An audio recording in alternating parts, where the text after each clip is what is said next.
आई, तू ऐकली का व सीजेपी आता आपलं आंदोलन नागपुरात करणार आहे? हो का? हो. आणि या आंदोलनाचा मुख्य उद्देश शिक्षण मंत्री धर्मेंद्र प्रधान यांचा राजीनामा आहे. एज्युकेशन सिस्टीम सुधारण्यासाठी शिक्षण मंत्र्याचा राजीनामा खूप महत्वाचा आहे.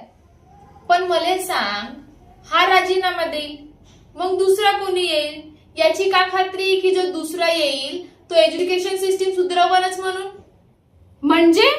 म्हणजे तू मला सांग, हा धर्मेंद्र प्रधान याची पोरगी कुठे शिकते? टुफ्ट युनिव्हर्सिटी US मध्ये. आणि आपला कृषी मंत्री कोण आहे? शिवराज चव्हाण. आणि त्याचा पोरगा कुठे शिक? University of Pennsylvania. आणि वाणिज्य मंत्री पियुष गोयल याचा? Harvard university. हा.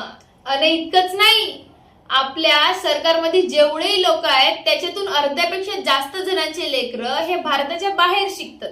राजीनाम्याची मागणी महत्वाची आहेच, पण त्यासोबतच सरकारमध्ये असलेल्या सरकारमध्ये नसलेल्या या सगळ्यांच्या लेकरांना इथं भारतातच राहून शिक्षण घेणं हे जास्त महत्वाचं आहे. नीटचा पेपर लीक झाला, त्याच्या पायी लेकरांना आत्महत्या केला.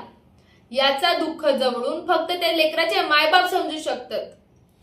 म्हणून जर समस्या सोडवायच्या असतील तर समस्येतून जाणं महत्वाचं आहे. काही समजलीस?